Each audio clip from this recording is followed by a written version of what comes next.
Jam halaqah isyraq yang dirahmati Allah Subhanahu wa taala.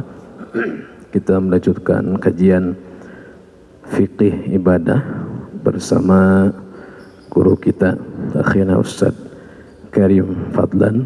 Beliau juga pengajar di pesantren Al-Hikmah An-Najiyah, pesantren yang dipimpin oleh guru kita Ki Haji Abi Halim. Kepada Ustaz Karim fa'alihi falyatafadhal. Bismillahirrahmanirrahim. Assalamualaikum warahmatullahi wabarakatuh. Alhamdulillahi wa kafa. Sami'allahu liman da'a man tawakkal 'ala Allahi kufiya wa man i'tasama billahi naja. Wassalatu wassalamu ala sayyidil mustafa sayyidina wa habibina wa syafi'ina wa qurrati a'yunina wa maulana Muhammadin Sayyidil Mustafa wa ala alihi wa ashabihi ahli sidqi wal wafa, amma ba'd. Subhanaka la ilma lana illa ma 'allamtana innaka antal alimul hakim. Farabbi syrah li sadri wa yassir li amri wahlul 'uqdatam min lisani yafqahu qawli. Rabbi yassir wa la tu'assir, rabbi tammim bi khair. Ma'asyiral hadirin rahimakumullah. Alhamdulillah, dengan nikmat dari Allah Subhanahu wa taala, Allah pertemukan kita kembali di waktu yang mulia ba'da subuh, yang mudah-mudahan di waktu yang penuh dengan keberkahan ini kita berdoa semoga senantiasa Allah selalu memberikan kita semua taufik dan hidayahnya. Allah berikan kita sehat walafiat dalam taat kepadanya. Dan mari juga sama-sama kita doakan guru kita Kiai Haji Abdul Halim Al-Qarni atau Abi Taya, mudah-mudahan beliau selalu dalam lindungan Allah Subhanahu wa taala. Amin ya rabbal alamin. Hadirin rahimakumullah, kita berada di bulan Rajab, yang dimana bulan Rajab ini adalah bulan yang paling mayoritas ulama sejarah mengatakan Isra wal Mi'rajnya Nabi kita Muhammad sallallahu alaihi wasallam. Kita tidak membicarakan perihal tentang Isra wal Mi'raj, melainkan buah hasil atau samrah daripada Isra wal Mi'raj, yaitu ibadah sholat 5 waktu. Sholat ini merupakan hadiah terbesar dari Allah untuk umat Nabi Muhammad, yang sebenarnya bukan ibadah yang baru, melainkan sudah ada dari sejak dahulu. Dan begitu paling banyaknya macam-macam daripada ibadah sholat. Yang wajib mungkin 5 waktu dalam sehari semalam, namun yang sunnah ini yang begitu teramat banyak, yang dilakukan oleh Nabi kita Muhammad sallallahu alaihi wasallam ataupun yang dilakukan oleh para sahabat lalu disetujui oleh Nabi Muhammad. Maka tema kita pada pagi hari ini adalah membicarakan tentang macam-macam daripada sholat sunnah atau macam-macam bagian-bagian daripada sholat sunnah. Karena motivasi terbesar kita untuk melaksanakan sholat sunnah itu tidak lain adalah hadis Nabi Shallallahu Alaihi Wasallam ketika ada seorang sahabat yang merasa sedih, merasa bingung, bahkan wajahnya itu pucat. Ditanya oleh Rasulullah, kalau tidak salah sahabat tersebut bernama Sayyidina Thauban radhiyallahu anhu. Malaka ya Thauban, ada apa engkau wahai Thauban? Ya, aku melihat wajahmu itu tidak seperti biasanya. Apakah engkau sakit, kata Nabi? Tidak ya Rasul, tapi ada satu yang aku pikirkan, ya, yang satu aku renungi, bahkan membuat aku terkadang menangis. Nanti di akhirat, apakah aku masih tetap bisa bersama-sama dengan engkau sebagaimana ketika kami bersama dengan engkau di dunia ya Rabb, ya Rasulullah? Jadi kekhawatiran sahabat ini nanti tetap bisa berjumpa atau tidak dengan Rasulullah Sallallahu Alaihi Wasallam. Ya kalau misalnya tetap berjumpa, tentu engkau wahai baginda pasti akan berada di surga yang paling tinggi. Sedangkan aku, nah ini ya satu kerisauan daripada Sayyidina Thauban. Akhirnya Rasulullah Sallallahu Alaihi Wasallam memberikan solusi kepada Sayyidina Thauban. Idzan, kalau begitu wahai Thauban, kalau kita ingin tetap bersama-sama di dunia dan di surga, a'inni ala nafsika bikasrati sujud. Bantulah diriku atas dirimu itu untuk engkau memperbanyak sujud. Bantulah diriku dengan dirimu ini dengan memperbanyak sujud. Ulama mengatakan memperbanyak sujud di sini adalah dengan kita memperbanyak sholat. Tentu yang dimaksud sholat di sini adalah sholat sunnah. Berarti ini motivasi besar bahwa sholat sunnah ini insya Allah akan mendekatkan kita dengan Rasulullah Shallallahu Alaihi Wasallam di dalam surganya Allah Subhanahu wa Ta'ala. Maka kata ulama dalam kitab fikih, macam-macam sholat sunnah itu dibagi menjadi 3. Ada nafilatun muaqqatatun, ada sholat sunnah yang memiliki waktu. Ada nafilatun zatu sababin, ada sholat sunnah yang memiliki sebab. Ada yang ketiga nafilatun mutlaqatun, nafilah mutlak yang tidak memiliki sebab, tidak memiliki waktu. Jadi ada macam sholat sunnah yang memiliki waktu, kemudian ada yang memiliki sebab, ada juga yang tidak memiliki sebab, tidak memiliki waktu. Yang pertama, sholat sunnah yang memiliki waktu itu seperti tarawih, sholat sunnah tarawih, sholat witir, nanti dibahas tuh secara globalnya. Sholat sunnah rawatib, qobliyah, ba'diyah, dia ada waktunya. Maka itu digolongkan oleh ulama sebagai sholat sunnah yang memiliki waktu. Kemudian yang kedua, sholat sunnah yang memiliki sebab, dan sebabnya itu terbagi lagi menjadi 3. Ada yang sebabnya terdahulu, ada yang sebabnya berbarengan, ada yang sebabnya belakangan, mutaakhir. Jadi ada mutaqaddim, ada muqarrin, ada mutaakhir. Sholat sunnah yang sebabnya terdahulu itu seperti sholat sunnah tawaf. Setelah kita melaksanakan tawaf 7 putaran, maka dianjurkan di situ kita untuk sholat sunnah tawaf sebelum kita melaksanakan sa'i kalau kita lagi buat umroh. Ini kenapa dikatakan sholat sunnah yang memiliki sebab terdahulu? Karena sebabnya lebih mendahului daripada sholatnya. Jadi tawaf dulu baru sholat. Lebih gampangnya lagi, selain daripada sholat sunnah tawaf, yaitu tahiyatul masjid. Nah ini tahiyatul masjid. Ini dikatakan sholat sunnah yang sebabnya terdahulu. Kira-kira kita kalau mau sholat sunnah tahiyatul masjid, sholat dulu apa masuk masjid dulu? Ya masjid dulu. Di mana sholat tahiyatul masjid? Di halaman gitu? Nggak ada ceritanya. Makanya masuk masjid dulu, barulah dia sholat sunnah. Gara-gara ada sebabnya dia masuk masjid, maka ada kesunahan nanti tahiyatul masjid. Dan tahiyatul masjid nanti juga ada dalam masalah terperincinya, ya seperti apa dan bagaimananya. Nah ini sholat sunnah yang sebabnya terdahulu. Atau juga sholat sunnatal wudu, kata ulama fikih. Sholat sunnatal wudu, walaupun Nabi belum tidak menjalankan, tapi yang menjalankan ini adalah Sayyidina Bilal bin Rabah radhiyallahu taala anhu. Makanya tadi saya katakan tidak semua salat sunnah itu adalah pekerjaan dari Nabi, tapi mungkin ada inisiatif dari sahabat yang akhirnya disetujui oleh Nabi, bahkan direstui, diridhoi oleh Allah. Nah ini contohnya adalah sunnatul wudu. Ketika Nabi pulang daripada Isra wal Mi'raj, Nabi nanya Sayyidina Bilal, "Wahai Bilal, apa yang kau kerjakan?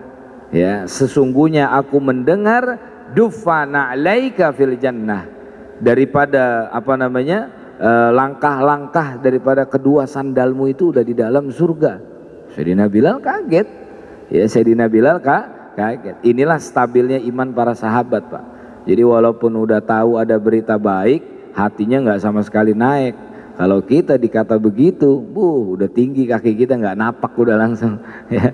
Nah Sayyidina Bilal bingung, saya nggak buat apa-apa ya Rasul, ghaira anni, selain aku ini, kalau habis wudu, shallaitu rakaatain, aku sholat 2 rakaat itu saja. Dan aku selalu dalam keadaan berwudu, terusan hadisnya. Jadi sahabat yang selalu memegang nggak pernah hadas itu adalah Sayyidina Bilal. Dan setiap kali habis wudu sholat 2 rakaat, habis wudu sholat 2 rakaat. Ini kata Nabi yang membuat suara sandalmu itu di dalam surga. Berarti yang masuk surga sandalnya doang? Ya enggak, bukan begitu. juga.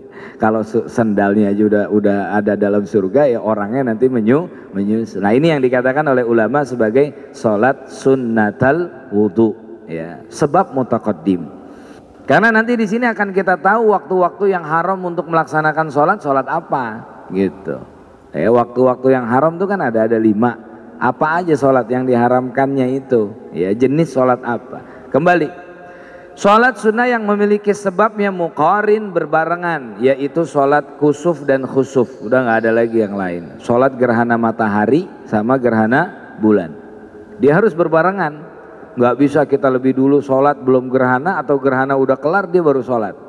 Jadi makanya kalau mau sholat gerhana, pastikan dulu mulai waktu gerhananya kapan, gerhananya total kapan, berakhir gerhananya itu kapan. Gerhana berakhir udah jam 9, 10, setengah 11 dia baru sholat, ya nggak sah, ya. Mau dia harus muqarin, harus berbarengan. Mau sholat gerhana bulan, ya, khusuf ataupun matahari kusuf. Kemudian sebab mutaakhir, sebabnya belakangan. Ini kata ulama sunnatul istikharah. Sholat sunnah istikharah. Kenapa? Karena setelah dia sholat baru nanti ada keyakinan, baru di situ nanti ada jawaban, baru nanti di situ ada petunjuk-petunjuk dari Allah Subhanahu wa Ta'ala. Nah, ini kadang ketaksiran, ya, saya juga termasuk, mungkin kita jarang melakukan istikharah. Kalau ulama dulu, Pak, itu setiap malam pasti istikharah. Kenapa? Padahal nggak ada masalah, nggak ada pilihan. Ya, tujuannya apa setiap malam itu istikharah? Agar apa yang dilakukan besok hari itu adalah aktivitas yang diridhoi oleh Allah Subhanahu wa Ta'ala. Mungkin dari sini juga saya berpikir, kadang kita selalu disibukkan dengan hal-hal yang tidak manfaat. Apakah ini gara-gara kita meninggalkan sholat istikharah? Jadi istikharah bukan hanya dalam perkara besar. Kebanyakan kita istikharah itu selalu dalam perkara besar. Mau kawin misalnya, oh ada fulanah, bingung dah tuh, dua-duanya sama-sama cakep lagi, baru udah istikharah.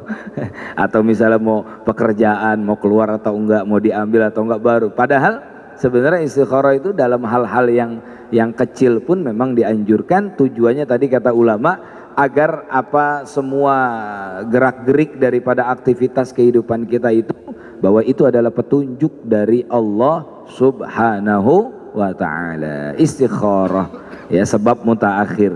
Kemudian sebab sholat sunnah mutlak yang tidak memiliki sebab, tidak memiliki waktu, ya, wala sabab wala waktu, yaitu sholat mutlak.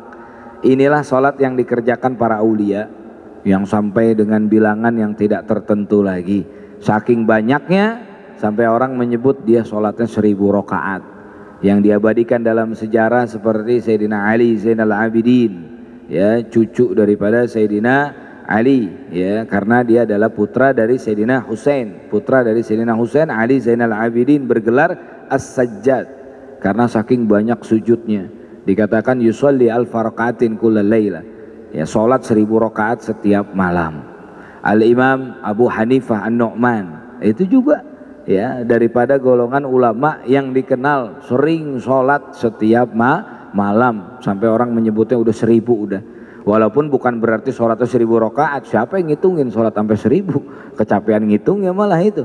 Saking udah sholat, salam, sholat lagi, takbir lagi, salam, takbir lagi, udah begitu aja. Masya Allah. Kalau orang udah ngerasain lezatnya sholat seperti itu ya jadinya. Nah ini namanya mutlak, ya, sholat mutlak. Buat kita untuk sholat mutlak mah nanti. Sebab kenapa? Sunnah yang lain belum dikerjain. Ini karena ulama udah semua sholat sunnah dikerjain. Mau sholat sunnah apa lagi, ya mutlak udah. Niatnya usolli aja udah, ya, qasad aja boleh, ya. Jadi semua sunnah udah dikerjain, bingung tapi pengen lagi sholat, saking nikmatnya, ya sholat mutlak. Sampai Allah anugerahi ada karomah-karomah para aulia yang sholat di alam barzahnya ada. Bahkan Rasulullah dalam riwayat Isra-nya saja ada riwayat mengatakan, ketika dari Masjidil Haram ke Masjidil Aqsa, ra'aitu Musa yusolli fi qabri. Aku melihat Nabi Musa itu sholat di kuburnya. Masih sholat Nabi Musa di kuburnya. Makanya Allah berfirman kepada Nabi Musa itu, aqimus sholata li dzikri, ya, dirikanlah sholat untuk mengingatku. Naam. Itulah sholat sunnah dari segi sebab dan waktunya. Dan sholat sunnah juga terbagi menjadi dua. Ada yang disunahkan berjamaah, ada yang disunahkan tidak berjamaah. Sholat sunnah yang dianjurkan atau disunahkan berjamaah adalah Idain, Idul Fitri dan Idul Adha. Berarti disunahkan berjamaah. Kalau nggak berjamaah gimana? Boleh, bukan berarti nggak boleh. Ketiduran dari habis subuh, sholat id udah kelar di masjid, ya sholat di rumah. Ya sholat di rumah 2 rakaat dengan 7 kali takbir dan 5 kali takbir. Ya, ada khutbahnya nggak Ustaz? Nggak usah. Mau khutbah sama siapa? Sama tembok misalnya, orang sholat sendiri. Atau khutbahin istri misalnya, jangan berat khutbahin istri. Kita bilang ittaqullah, kata bini kita, kayak kagak tahu aja kelakuannya. Wah, ini yang paling tahu kelakuan kan bini ya bahasanya.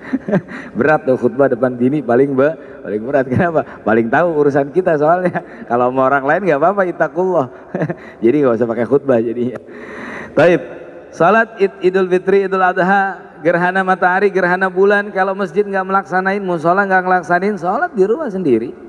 Ya, nanti ada tata caranya seperti apa dan bagaimana. Ada 3 tata cara daripada sholat gerhana, ya, baik itu kusuf atau khusuf. Kemudian itu yang dikatakan paling afdolnya sholat sunnah dari sholat sunnah yang tidak dianjurkan berjamaah. Selebihnya tidak dianjurkan berjamaah. Duha, rawatib, qobliyah, ba'diyah, ya, witir pengecualian di bulan Ramadan, tusannu fil jamaah. Hanya di bulan Ramadan witir disunahkan berjamaah, tapi di luar bulan Ramadan itu infiradi, udah sendiri-sendiri. Ya, sholat witir, sholat tahajud itu sendiri-sendiri. Kalau mau digagas berjamaah, mubah, boleh-boleh saja dan bagus, bahkan lebih menyemangatkan kita, ya, dengan satu imam. Sebab kalau sholat sendiri malas juga, enakan diimamin. Bahasa diimamin kan kayak disupirin, kita ngikut aja jadinya. Nah, itu boleh-boleh saja, hukumnya mubah, ya. Dan paling afdolnya sholat sunnah menurut ulama, ya, ditinjau dari beberapa riwayat hadis, yang paling mengungguli dari semua sholat sunnah itu yang pertama adalah al-idan atau idain, sholat Idul Fitri dan Idul Adha, itu yang paling agung. Makanya jangan sampai kita tertinggal. Tapi insya Allah nggak bakal tertinggal. Emang benar-benar diprioritaskan. Saking diprioritaskannya sampai ninggalin sholat subuh. Wah, ini ajib begini jadinya. Saking diprioritaskannya jadi ninggalin subuh. Ketinggal kesiangan subuh biasa aja, kesiangan sholat id misalnya, langsung, masya Allah. Karena apa ya, sholat setahun sekali, lebaran, suasana lagi senang semuanya, bandingannya itu luar biasa. Padahal tetap kedudukannya sunnah. Saya pernah dapat penjelasan dari Abi Halim tuh, ya, dari Abi, bahwasanya kita banding-bandingkan saja Pak, sholat id dengan sholat Jumat. Ya, padahal jauh tuh hukumnya, ya. Jumat tuh wajib, id itu sunnah, tapi tetap paling afdol dia dari semua sholat sunnah. Tapi kita pernah lihat nggak orang sholat Idul Fitri atau Idul Adha pakai kaos sama pakai lepis doang? Ada nggak sholat id pakai kaos sama pakai lepis? Kira-kira pernah lihat nggak di waktu lebaran? Nggak ada kayaknya. Rapi semua. Preman juga pakai koko tuh hari id itu. Biar kata preman juga pakai sarung. Tapi kalau sholat Jumat, ya salam, udah kaos, ada tulisannya lagi, kaos partai lagi. Masa iya gak ada baju koko kan gitu. Nah, jadi bijaklah dalam, ya, karena belajar sekali lagi, ya. Orang kalau yang mengetahui akhirnya jadi bisa memilah ini Jumat ini luar biasa. Harus lebih rapi bahkan daripada sholat Idul Fitri. Ya memang Idul Fitri juga disunahkan untuk tazayyun, tapi kita lihat daripada status hukumnya sunnah. Ya, jadi itu yang paling afdal. Kenapa dikatakan paling afdal? Qila biwujuhima, biwujubihima. Ada pendapat sebagian mengatakan wajib. Itu sholat Idul Fitri dan Idul Adha. Khususnya Idul Adha. Kalau dibandingkan antara Fitri dengan Adha, paling afdalnya itu Idul Adha sholatnya. Karena nasnya langsung dalam Al-Quran. Inna a'tainakal kautsar fasholli li rabbika wanhar. Fasholli di situ tuh perintahnya amr lil wujub udah. Sebagian ulama, nggak semua, ya. Jadi perintahnya wajib, fasholli li rabbik wanhar, baru berkurbanlah. Jadi Idul Adha itu lebih mengungguli sholatnya. Tapi untuk takbirnya Idul Fitri lebih mengungguli dari Idul Adha. Kenapa? Karena nasnya dalam Al-Quran. Setiap apapun masalah kalau sumbernya yang langsung ada dalam Quran, maka itu menempati posisi pertama dalam sumber hukum Islam gitu. Apa di dalam Al-Quran? Walitukmilul iddata walitukabbirullaha ala ma hadakum. Bertakbirlah. Nah, itu takbirnya itu Idul Fitri paling afdal daripada takbir Idul Adha. Salat Idul Adha lebih afdal dari salat Idul Fitri. Tapi kedua-duanya menempati posisi paling tinggi, salat sunnah yang paling afdal. Kemudian setelah itu baru salat kusuf, gerhana matahari, dan salat gerhana bulan, itu juga paling afdal. Makanya kalau udah ada gerhana matahari, gerhana bulan, jangan sampai kita lewatkan kesempatan untuk sholat, karena perintah nabinya tuh ya, idza ra'aitum, apabila kalian melihat asyams wal qamar, matahari dan bulan, yankashifani, ya, tersingkap, tertutup, ya, fasallu wad'u, maka sholatlah kalian, berdoalah kalian. Riwayat yang lain watasaddaqu, dan bersedekahlah kalian. Jadi sholat, berdoa, dan bersedekah, bukan nonton bareng gerhana. Dulu bikin nonton bareng gerhana pakai kacamata tiga, kurang kerjaan begini. Acara televisi ada, ketika lagi ada gerhana matahari, acara nonton bareng gerhana, mau ngapain? Sholat, ya, anjuran Nabi sholat, doa, sedekah, hatta yankashifa ma bikum, sampai tersingkap, sampai normal lagi, ya, matahari, bulan dengan kalian semuanya. Itu perintah dari Nabi. Karena dulu terjadinya ketika meninggalnya putra Nabi, ya, siapa? Ibrahim, ya, putra daripada Maryatul Qibtiyah, meninggal, terjadi gerhana, dihubung kaitkan. Nabi langsung khutbah, inna syamsa wal qamara ayatun min ayatillah, matahari, bulan itu adalah tanda-tanda kebesaran Allah, la yankashifani li mauti ahadin wala li hayati, keduanya tidak mungkin tertutup karena matinya seseorang atau hidupnya seseorang. Ya, nggak akan seperti itu. Jadi bukan seperti apa yang kalian pikirkan. Kemudian sholat istisqa, ini lagi, saya juga belum pernah sholat istisqa. Ya, hujan mulu sampai banjir-banjir Indonesia, nggak pernah kita istisqa, ya. Alhamdulillah daerah tropis. Kemudian yang kelima, sholat witir. Witir, subhanallah. Jangan witir cuma bulan Ramadan doang. Nah, besok Ramadan masuk, keluar bulan Ramadan, bawa tuh oleh-oleh Ramadan, minimal sholat witir, ya, minimalnya 1 rakaat, maksimalnya 11 rakaat. Adnal kamal, mendekati kesempurnaan 3 rakaat. Boleh dilaksanakan di awal malam atau di akhir malam, paling afdal di akhir malam. Tapi bagi yang khawatir tidak bisa, fal yutir awwalal lail dalam hadis, maka witirlah di awal malam. Berarti kapan? Habis sholat isya, ba'diyah isya, witir tutup. Mau 1 rakaat, mau 3 rakaat. Tapi 1 rakaat aja Ustaz, ya nggak apa-apa, cuman jangan sering-sering, jadi makruh. Pelit banget sholat timbang 1 doang. Jadi makruh itu, seminggu sekali kayak 3. Ya, ini dari umur 20 tahun sampai umur 40 tahun sholat witir 1 rakaat aja. Itu makruh hukumnya kayak gitu. Ya, sekali-sekali 3 rakaat. Ini subhanallah. Bahkan mazhab Imam Hanafi pun mengatakan wajib. Ya, witir itu mengatakan wajib, dalam mazhab Hanafi itu witir wajib. Tapi mazhab kita Imam Syafi'i tidak, sunnah, karena ada dalil Nabi pernah sholat witir di atas tunggangan, karena tidak ada sholat fardu itu di atas tunggangan, kecuali itu Nabi pasti sholat sunnah. Kemudian sholat rawatib, baru rawatib yang kelima. Id, gerhananya 2 jadi 3, kemudian istisqa, witir yang kelima, rawatib, qobliyah dan ba'diyah, yang banyak sekali pendapat di kalangan ulama. Ikut sebagian hadis yang ingin dibangunkan dalam surga 12 rakaat dalam sehari semalam. Ada pendapat mengatakan 10 rakaat dalam sehari semalam. Ada juga mengatakan dalam hadis 18 rakaat dalam sehari semalam. Imam Ghazali itu sampai 18 rakaat. Berarti qobliyahnya 4, qobliyah zuhur 4, ba'diyah zuhur 4, qobliyah asar 4. Nah, itu ikut tuh. Qobliyah asar 4 itu muakkad, ya. Ya minimal udah jangan sampai kita tinggalin yang 12 rakaat tadi. Ya, apa itu? 2 rakaat qobliyah subuh, sebelum subuh, ya, qobliyah subuh. 4 rakaat sebelum zuhur, 2 rakaat setelahnya, 2, 4, 2, berapa? 8. 2 rakaat ba'da maghrib, berarti 10. 2 rakaat ba'da isya, ya, 12. Orang yang sholat 12 rakaat sehari semalam, buniyat lahu qasran fil jannah, buniyat lahu baitan fil jannah, Allah akan dibangunkan istana di dalam surga. Ya. Kalau qobliyah zuhurnya 2 gimana Ustaz? Boleh, ya, tapi lebih afdol 4. Kalau mau lagi ba'diyahnya digabung dengan qobliyah, boleh-boleh saja. Nanti saya jelaskan itu, bahwa sholat qobliyah itu tidak mesti sebelum sholat fardu. Sholat qobliyah boleh saja dilaksanakan setelah sholat fardu. Ya, kenapa alasannya? Karena dia nafilatun muaqqatatun. Dia sholat sunnah yang memiliki waktu. Waktunya qobliyah adalah yadkhulu biwaqtil fardu, dengan masuknya waktu fardu. Keluar qobliyah waktunya dengan keluarnya waktu fardu. Berarti dalam catatan, selama masih ada waktu fardu di situ boleh untuk qobliyah, sekalipun dia setelah sholat fardu.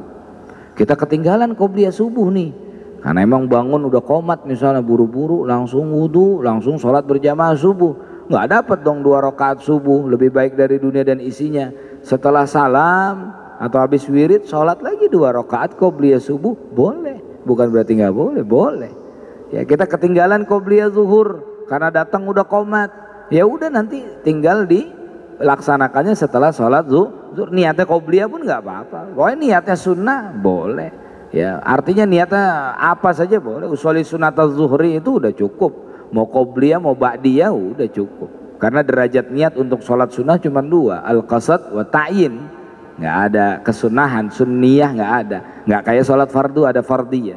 Ya, jadi qasad dengan ta'yin aja, artinya menyengaja dan menentukan. Usholi zuhra pun juga boleh, udah. Itu udah masuk qobliyah, masuk ba'diyah boleh. Nah, jadi mudah sebenarnya, gampang. Ya. Nah, ini rawatib. Setelah itu baru taraweh. Ya, Ramadan taraweh. Makanya kadang ada lucu ya, orang kagak ba'diyah isya tapi langsung taraweh. Ini gimana? Orang ba'diyah isya itu lebih utama daripada sholat taraweh. Kalau emang males digabung niatnya, nggak apa-apa. Taraweh sekalian ba'diyah di rakaat pertama. Kan ada tuh misalnya habis selesai salam doa, yang lain pada ba'diyah dia duduk aja kagak mau ba'diyah.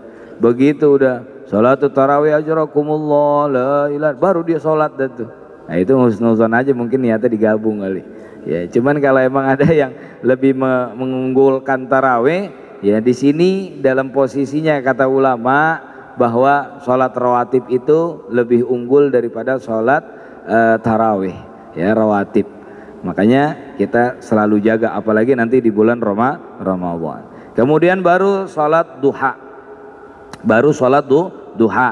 Kemudian baqiyatun nawafil, ya sisa-sisanya daripada sholat sunnah. Ada sholat sunnah tawaf tadi, ada sholat sunnah ihram, ya habis kita mandi sunnah, kemudian pakai ihram, sholat 2 rakaat, baru niat labbaik Allahumma umrah, labbaik Allahumma hajjan, itu sunnah tuh.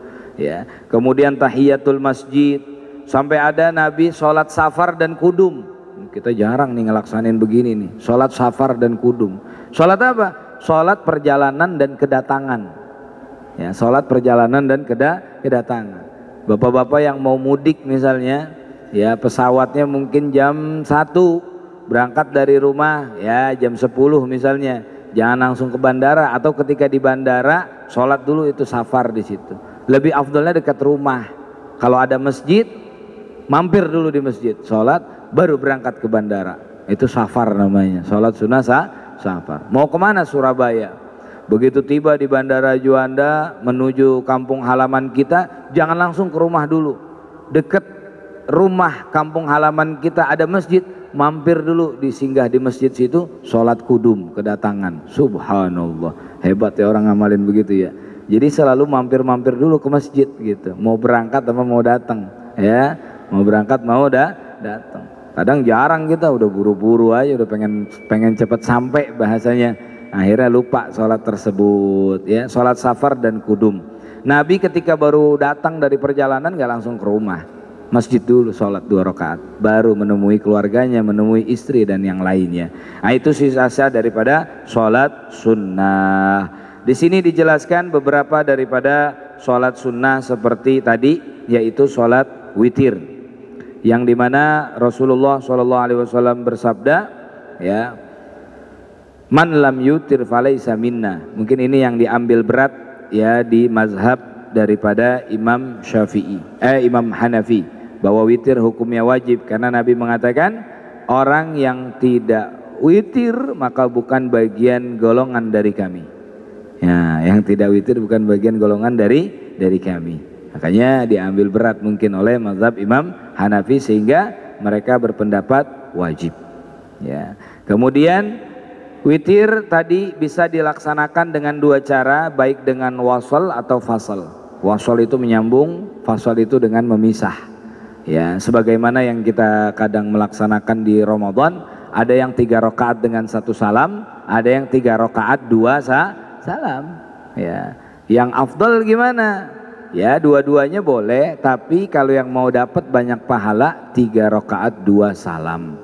Karena di situ akan mendapatkan tambahan takbiratul ihram dan juga tambahan salam. Di mana dalam satu kaidah makana aktsaru fi'lan aktsaru sawaban au fadlan. Yang paling banyak pekerjaannya maka di situ akan banyak pahalanya. Itu yaitu salat witir. Ya, mudah-mudahan Allah berikan kita taufik tidak pernah meninggalkan daripada sholat witir, amin. Ya, sholat witir, apalagi sampai sholat witirnya 11. Makanya nanti akan ada masuk pada bab sholat tarawih. Sholat tarawih di zaman Nabi masing-masing. Ya, baru berjamaahnya kan di zaman Sayyidina Umar radhiyallahu taala anhu, yang digagas oleh beliau, udah kumpulin aja semua dengan satu imam, jadi berjamaah tuh tarawih.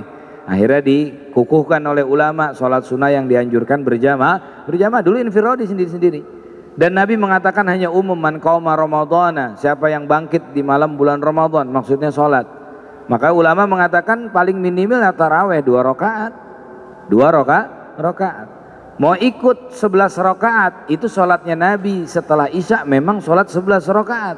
Tetapi dalam hadis fi Ramadan wa fi ghairi Ramadan, Nabi itu habis Isya pasti sholat 11 rakaat, mau di Ramadan di luar Ramadan. Jadi nggak bisa dikukuhkan sekali bahwa itu adalah sholat tarawih, karena di luar Ramadan pun Nabi sholat 11 rakaat setelah Isya. Ada yang mengatakan itu adalah witir dengan berbagai ihtimal, kemungkinan daripada ulama seperti itu. Mau ikut Sayyidina Umar 20, ya 20 rakaat. Kita berantem 11-20 di Hadramut sholat tarawih 100 rakaat. Ayo mau kayak gimana itu? Karena 5 masjid yang yang membuat sholat tarawih dengan waktu yang berbeda-beda. Sampai kapan? Sampai datang waktu sahur. Coba itu sholat tarawih sampai sahur 20 rakaat di masjid ini misalnya. Udah selesai, ya berjalan lagi, ada masjid sebelah 20 lagi di sini bikin lagi. Selesai 20 di sini, 5 masjid bikin 20, lo berapa udah? Ya 100 rakaat sampai sahur baru pulang dah tuh. Baru pulang. Tuh saking ingin menghidupkan daripada bulan suci Ramadan. Cuman di sini dikatakan, ya kata ulama, tarawih itu adalah rakaataini bi taslimatin wahidatin. Ya, 2 rakaat dengan 1 salam. Makanya itu yang masih diragukan sebenarnya dalil sholat tarawih 4 rakaat 1 salam. Itu dari mana wallahu alam. Dan ini masih banyak masjid yang menjalaninya. Mananya 11 rakaat 4-4-3 kayak formasi bola udah 4-4-3. Enak emang, lebih cepat begitu. Lebih cepat. Dan juga sebenarnya tarawih kan tarwih ya. Jadi istirahat. Ya 2 rakaat, udah 4 rakaat ngopi dulu, ya ada roti, makan roti dulu, enaknya begitu. Kalau kita enggak 2 rakaat tuh buru-buru udah, sampai ada yang ajib itu sholat berapa menit kelar semuanya, encok selesai sholat itu semuanya. Innalillahi. Naam, sholat tarawih. Dan masih banyak lagi salat-salat yang lainnya. Wallahu a'lam bishawab. Silakan yang mungkin ada pertanyaan. Sudah masuk waktu isyraq. Yang ada pertanyaan dipersilakan.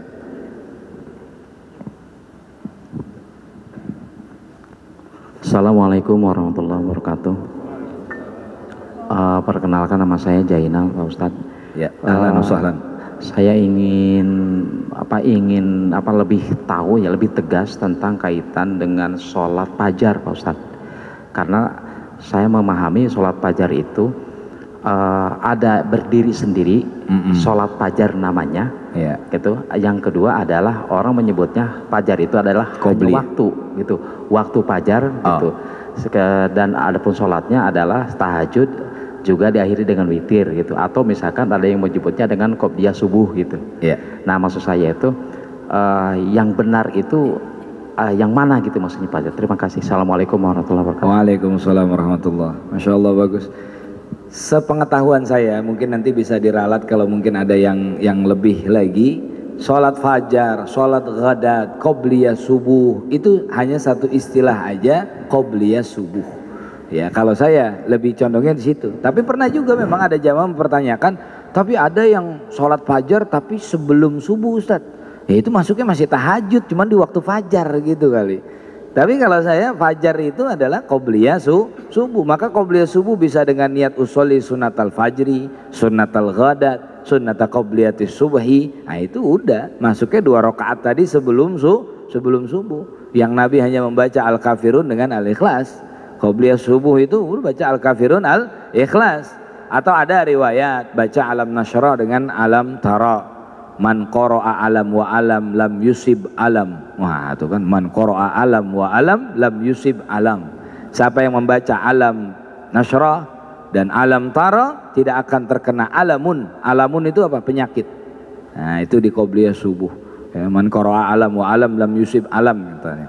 Jadi kalau gimana mau digabung lebih bagus, namanya al-jam'u bainal fadhail. Berarti qobliyah subuh rakaat pertamanya baca Alam Nashrah dengan kuliah, rakaat keduanya Alam Tara dengan Al-Ikhlas, Qul huwallahu ahad. Al-Fil lah. Ini nama kita Indonesia namain surat Alam Tara padahal namanya Al-Fil. Namanya Al-Fil. Tanya orang Arab, Alam Tara, surat apa Alam Tara? Ada Cikitaro, Al-Fil ya. Cuman karena kita ngambil yang awal-awalnya doang, ya Al-Ikhlas jadi kulhu kan gitu. Al-Ma'un jadi Ar-Ra'aital. Sebenarnya tetap harus dibiasakan juga dengan nama surat yang sudah ada di dalam Al-Qur'an. Apa jadinya dari kecil taunya cuman Alam Tara doang, ketika tanya Al-Fil. Al-Fil surat apa sih?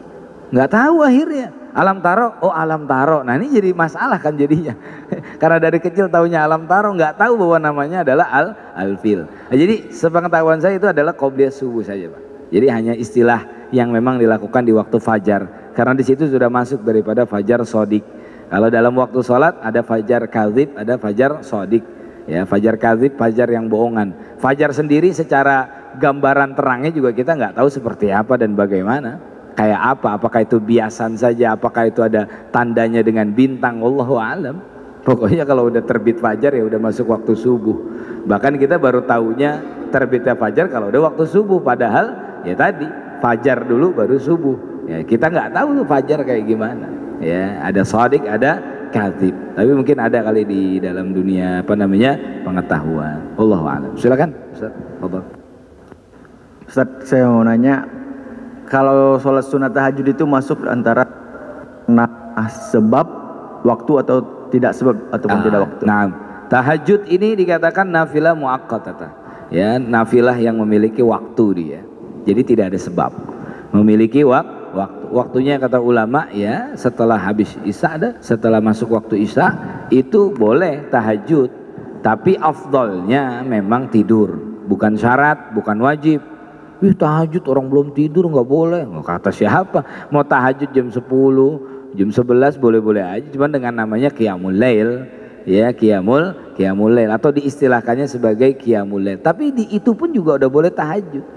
Kadang orang kita itu hanya memahami tahajud itu di tengah malam, jam 2, jam berapa, jam 3. Memang itu yang paling afdol. Ketika malam itu dibagi menjadi setengah, dibagi sepertiga terakhirnya tahajud di waktu sahar. Ya itu paling afdol. Tapi bukan berarti nggak boleh di awal-awal malam. Witir saja Nabi, hadis Nabi mengatakan boleh. Cuman afdolnya di akhir malam. Ij'alu akhira salatikum bil laili witran. Jadikanlah akhir sholat malam kalian itu witir. Tapi ada hadis yang memang dalam Bulughul Maram tuh, kalau yang nggak bisa fal yutir awwalahu, maka witirlah di awal malam. Witir aja boleh habis Isya, maka tahajud pun habis Isya boleh. Tahajud tutup dengan witir, boleh. Bukan berarti tidak daripada kita nggak tahajud sama sekali, daripada kita nggak bangun, lebih bagus seperti itu. Cuman karena udah terlalu apa ya, sudah terbawa suasana bahwa tahajud itu pokoknya jam 1, jam 2, jam 3 gitu aja. Ya, jarang ada orang tahajud jam 10 misalnya. Habis kelar nonton bola setengah 11, lu tahajud udah. Atau sambil nonton bola sambil tahajud juga nggak apa-apa, emang apa? Sambil doain biar menang timnya, kan begitu jadinya. Boleh, bukan berarti tidak boleh. Wallahu a'lam. Jadi memiliki waktu dia masuknya, bukan sebab. Nah, ada lagi yang lain? Silakan. Jauh. Ya, silakan.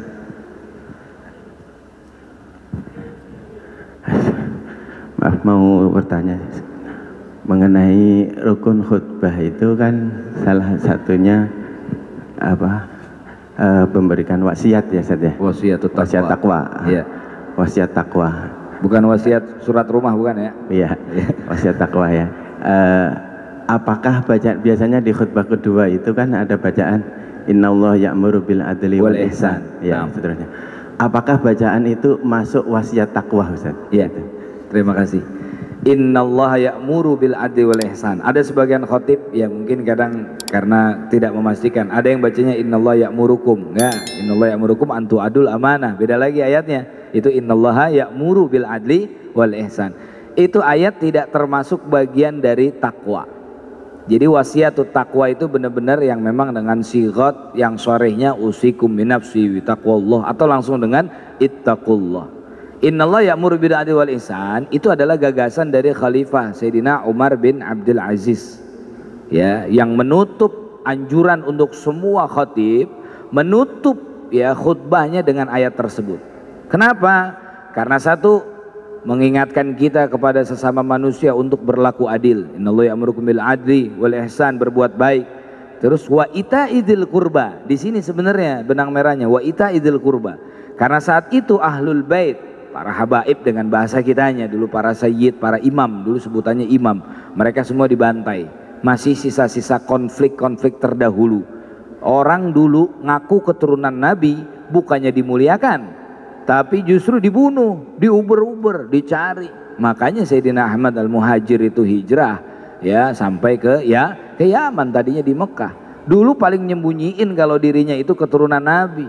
Kalau sekarang justru malah ngaku-ngaku. Kenapa? Enak jadi Habib. Wah, banyak dicintai, ya, banyak duitnya katanya. Wah, ini repot lagi begini. Kalau dulu mana berani ngaku habaib, bisa dibunuh dia begitu.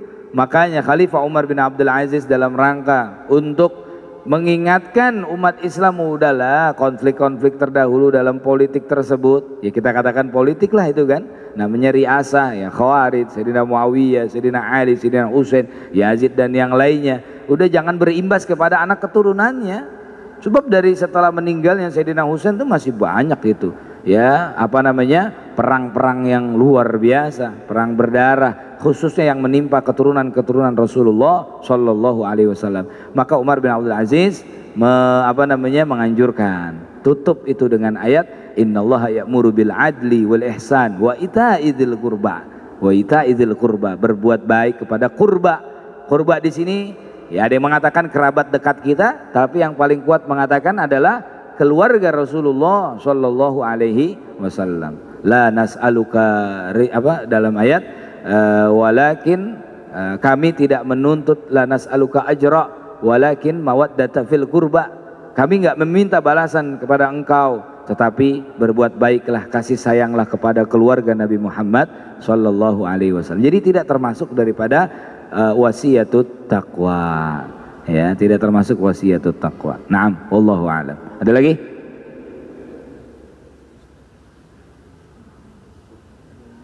Kelas ya, cukup. Mudah-mudahan bermanfaat untuk kita semuanya. Ya, kalau ada waktu nanti bisa dilanjutkan kembali. Ala hadhihi niyya wa ala kulli niyatin shalihah wa ila hadratin Nabi al-Fatihah.